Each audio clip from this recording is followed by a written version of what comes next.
Trojan Sports Now.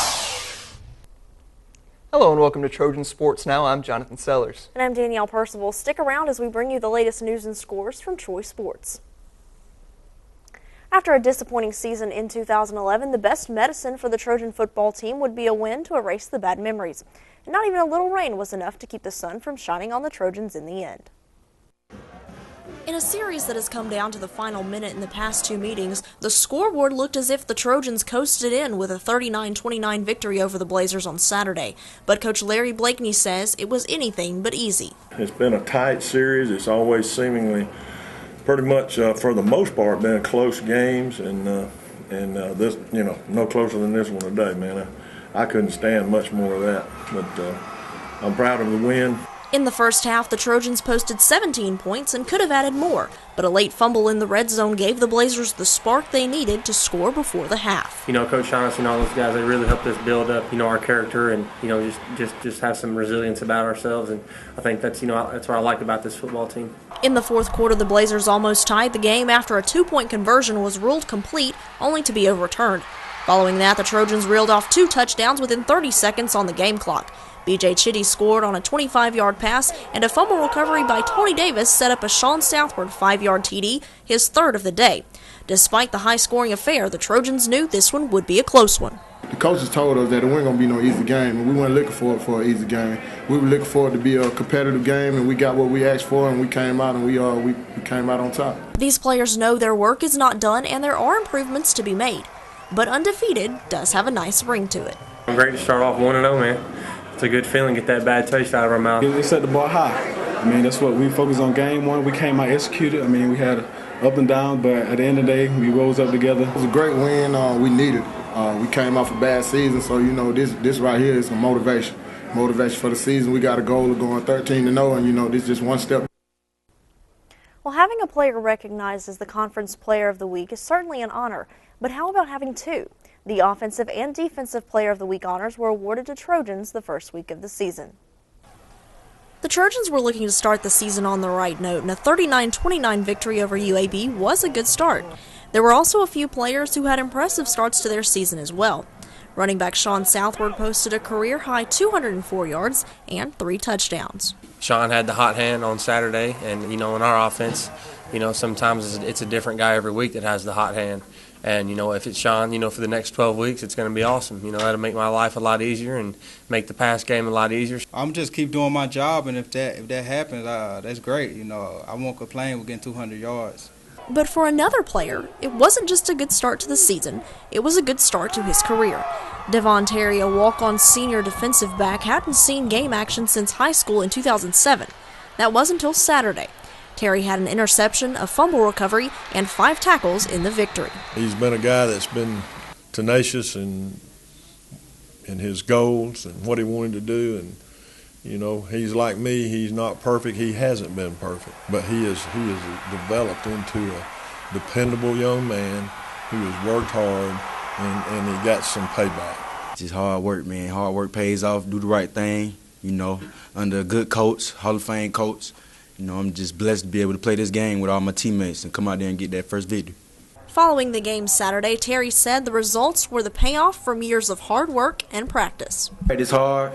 Coach, get us on to us a lot, and, come easy in the game sometimes. You work hard at practice, in the game, it'll be a little simple to you. After a slow start to the season, the volleyball team looked to turn things around over the weekend at the first state Skyhawk Invitational at UT Martin. It wasn't easy, but Troy got things started on the right foot with a 3-2 victory over UT Martin. The teams traded sets until the 5th and final set, which Troy took 15-13. Brianna Coletti and Blair Winston each had 12 kills for Troy, while Alexandra Alexander had 41 assists. Kelly Hogan had 13 kills in the loss for the Skyhawks. On day 2, the Trojans started the morning off with a 3-1 win over DePaul. Troy fell in the first set before capturing the next 3. Winston had 14 kills, while Coletti and Devin Von Pingle added 11. Then Troy took the tournament title and capped an undefeated weekend with a 5-set victory over Wright State. The Trojans traded sets once again, winning the 2nd and 4th before earning a 5-point margin in set 5. Winston led Troy once again with 21 kills as they rebounded nicely from the opening weekend. Well, we got some wins under our belt, so that's always an important thing. It's going to be a really difficult match tonight. Auburn's playing well. They're 6-0. We need to really concentrate on what we've been getting better at, and if we do that, we'll stand to be pretty good. Came to town.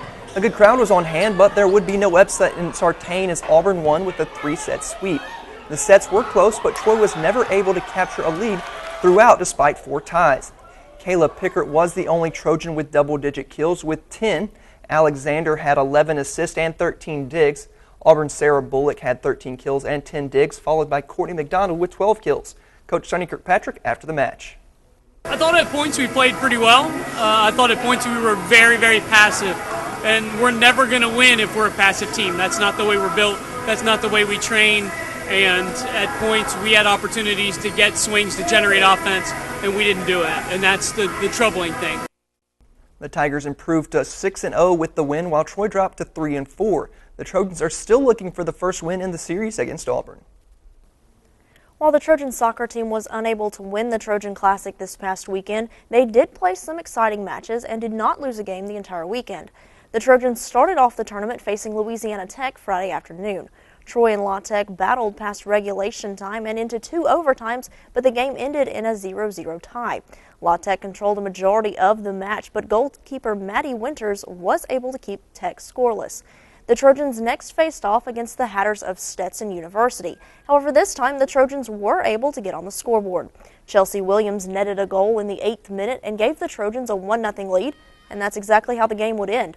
Maddie Winters and Katie Camino Lewis combined for another shutout, their 4th of the season. Coach Chris Bentley knows they do have some work to do, but he was pleased with their play this past weekend.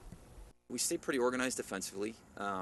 We continue to have a little bit of struggle transitioning from defense to attack, but when we do it very well. Our counterattack was on quite a few times this weekend. We created a lot in the counter, caused both teams a lot of problems. So for us, I think when we do it right, it's very good. Football wasn't the only team opening their season over the weekend, as the cross-country team kicked off things as well. The Trojans played host to the Trojan Invitational Saturday morning. The women's team finished 2nd overall, led by freshman Julia Ostendorf, who posted a time of 20 minutes and 53 seconds. The Trojans finished 5 points behind Auburn, who took home the title. Senior Morgan Paulson and junior Haley Davies each posted top 10 times on the day. The men's side came in 3rd place, with Enoch Karui leading the charge, finishing 3rd for the 2nd straight year with a time of 28 minutes and 33 seconds. Sophomore Kemper Morton posted a 5th place finish on the day with a time of 28 minutes and 55 seconds. Well, Jonathan, still to come on Trojan Sports Now. We'll take a look at why you should be in the stands Saturday for the Trojan football team's home opener, and also our first look at the Trojans in the pros. But first, find out how one Troy alum plans to get Veterans Memorial Stadium packed out on Saturday. Stick around for more Trojan Sports Now.